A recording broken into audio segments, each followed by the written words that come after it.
अब मैं बुलाना चाहूँगा अनामिका मैम को कि आप आएँ और संजय सर के साथ बिताए हुए पलों को दोबारा दोहराएं। Thank you. So, a very good evening to all of you and respected sir, respected ma'am and all my faculty members. So, ये खुशी का पल तो नहीं कह सकते हैं ना, विदाई समारोह में हमेशा कुछ ना कुछ आप खोते हैं। तो इसी तरीके से हम एक बहुत अच्छा डायरेक्टर जो है हमारे यहाँ से जा रहे हैं, तो हमें बहुत दुख होगा इसका कारण ये है कि जब आप किसी नए डोमेन में आपकी पोस्टिंग होती है, I will talk about my experience. So I was coming from the branch in the September 2022। तो उस समय मुझे ब्रांच का तो आइडिया था, क्योंकि ब्रांच में क्या है, ब्रांच में आप करते करते करते सीख जाते हो। But if we talk about this domain particularly SBILD, तो यहाँ पर आप पढ़ाते पढ़ाते सीख नहीं पाते। तो सीखना क्या है, किस डायरेक्शन में जाना है, कैसे चीज़ों को पॉलिश करना है, कैसे अपने आप को डेवलप करना है, कैसे सामने वाले को, अपने पार्टिसिपेंट्स को ग्रूम करना है, ये सारी चीज़ों का जो ज्ञान है मुझे सर से ही मिला, क्योंकि this was my first posting as an SBILD faculty. तो मेरे लिए सब कुछ नया था। And after 3 months I got to know कि हाँ अच्छा SBILD में ये भी होता है। ओके, सो जितना भी A to Z SBILD के बारे में एक्सपीरियंस था वो मैंने सर से ही लिया है। And I was very lucky कि सर तुरंत आ गए थे 3 months के बाद ही, जैसे ही मेरी पोस्टिंग हुई। And sir was having a great vast experience of such domain. तो ऐसे व्यक्ति के अंडर में काम करना एक बहुत अच्छी फीलिंग है और बहुत अच्छी लर्निंग प्रोसेस मेरी रही सर थ्रू आउट दी। हम सर बहुत डांटते भी थे हमें, है ना। सर अब कल भी डांट रहे थे कि मैं बहुत गुस्सा हूँ, मैं ऐसा हूँ, तुम लोग ने ये नहीं किया वो नहीं किया। बट सर का डांटना भी ऐसा होता था कि हमें बुरा ही नहीं लगता था। तो सर मैं आज बोल रही हूँ,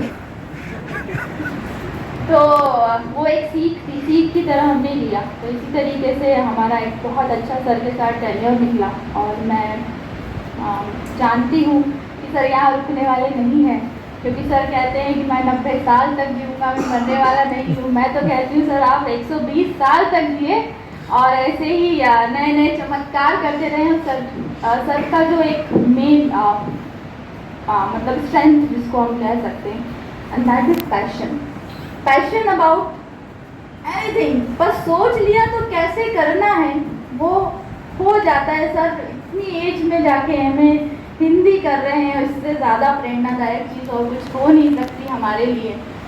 पिटिस्तान करके एक कंपटीशन हुआ था जिसमें आपको रन करना है 10 किलोमीटर, सॉरी 6 लाख स्टेप्स आपको कंप्लीट करनी है। एंड सर का जज्बा ऐसा था कि वो कहते थे कि मैं आप लोगों के साथ कंपटीशन करूंगा। And we are having just 37,000 and 40,000 and sir has crossed the 6 lakhs and sir has achieved the milestone of sir 9 or 10 lakh, 8 lakhs का सर ने वो माइलस्टोन अचीव किया था।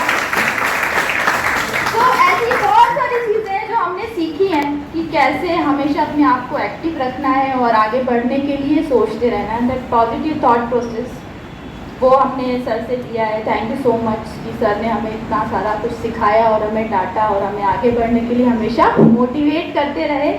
और मैं कहूँगी कि सर अब आगे भी आप इसी तरीके से रहिए, जैसे हैं वैसे ही रहिए। और अब आपका थोड़ा टाइम फैमिली के लिए, मैडम के लिए, बच्चों के लिए, और ये जो सेकेंड इनिंग है फैमिली के साथ एंजॉय कीजिए और खूब हेल्दी रहिए, वेल्दी रहिए और खुश रहिए। तो थैंक यू सर, आप बहुत बहुत शुभकामनाएं आप सभी को, आपकी फैमिली को भी, और अच्छे से रिटायरमेंट की शुभकामनाएं बहुत बड़ी होती हैं आजकल बैंकिंग में जिस तरीके के सिनेरियो चल रहे हैं। तो सर वॉज वेरी ऑनेस्ट, तो मैं सर को शुभकामनाएं देती हूँ सर के रिटायरमेंट पे, उनकी फैमिली को भी। और मैं मैडम को स्पेशली थैंक यू बोलना चाहूँगी कि वो आई, उनके पैरों में प्रॉब्लम है, अभी ऑपरेशन हुआ है, इसके बाद भी हमारी रिक्वेस्ट पे मैडम आए यहाँ से, कल ही वो आए हैं बाहर से, आउट ऑफ स्टेशन से, तो मैडम को भी मैं थैंक यू कहना चाहूँगी। दोनों भैया को, सर के जो बेटे हैं उनको भी थैंक यू कहना चाहूँगी कि वो आए। सो शुभकामनाएं सर मेरी तरफ से, थैंक यू।